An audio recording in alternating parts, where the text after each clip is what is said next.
Hello, everyone, and welcome to Blogging Theology. Today, I am delighted to talk to Dr. Abdullah Sweedy. You are most welcome, sir. Thank you very much. It's very nice to be here. Now, Dr. Abdullah Sweedy is a Swedish convert to Islam who holds a PhD in Islamic theology and is a specialist in topics related to atheism. He has been teaching in Al Masjid Al Nabawi and the Islamic University in Medina, and has been active in teaching Islam in Sweden for over 15 years. And Dr. Abdullah has kindly agreed to give us an Islamic perspective on the problem of suffering. This is an issue that has come up in recent discussions on blogging theology and has been discussed by mankind since time immemorial anyway. So I'm just wondering, Dr. Abdullah, if you could perhaps tell us a bit about the history of the problem of suffering and evil, and when the theological and philosophical discussions about the subject started. Thank you very much. What is called today the problem of suffering or evil, that some people think is really a problem, I think it's one of the most heated subjects in the atheist-theist debate.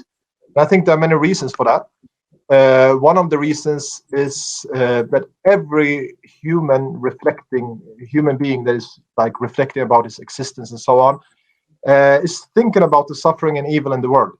So, and I think this is something that has been around for all of history.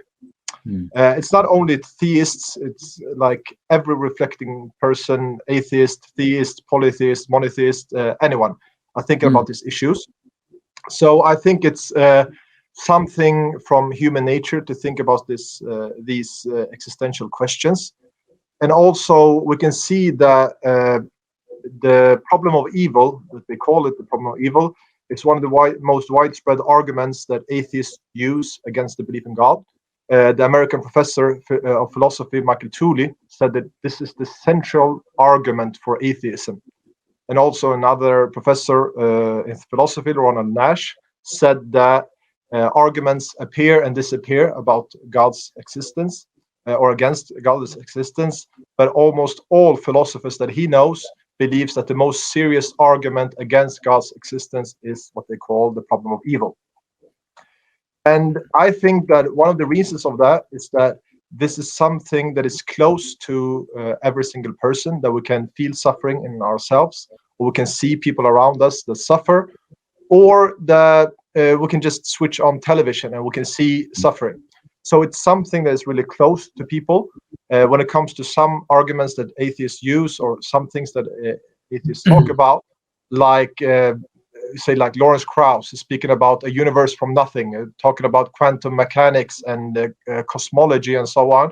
Most people doesn't really understand that these things, so it's kind of a non-issue for people. When it comes to the problem of suffering, it's something that is close to all of us and something that people really reflect upon. So this is a very important topic to tackle and to speak about. And this is something that philosophers and theologians has been speaking about since way back.